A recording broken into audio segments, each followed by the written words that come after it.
काँग्रेस 150 तर शरद पवार 88 जागांवर ठाम। ठाकरे पक्षाला केवळ 44 जागा सोडण्याची तयारी। प्रकाश आंबेडकरांचा दावा। पवार आकडा घेऊन बसले नाहीत। आंबेडकरांच्या दाव्याला राऊतांचं उत्तर। आमदार अपात्रता आणि पक्षाचं नाव चिन्ह प्रकरणी सुप्रीम कोर्टात 1 ऑक्टोबरला सुनावणी। विधानसभा निवडणुकीपूर्वी अजित पवारांना नवीन चिन्ह मिळण्याची शक्यता। पितृ पंधरवडा संपताच हर्षवर्धन पाटील मोठा निर्णय घेणार। कार्यकर्त्यांचा आग्रह डावलता येणार नाही। हर्षवर्धन पाटलांकडून तुतारी हाती घेण्याचे संकेत। मुंबई विद्यापीठाच्या सिनेटवर युवा सेनेचे सर्व उमेदवार विजयी। अभाविपचा सुपडा साफ। विधानसभा निवडणुकीत देखील असाच विजय मिळणार आदित्य ठाकरेंचा दावा।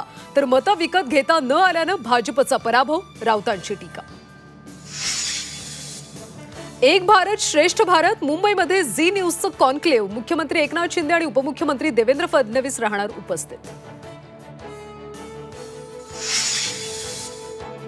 केंद्रीय गुप्तचर विभागाकडून मुंबईमध्ये अलर्ट। मुंबईमध्ये दहशतवादी कारवाईचा इशारा। गर्दीच्या ठिकाणी सुरक्षा वाढवली।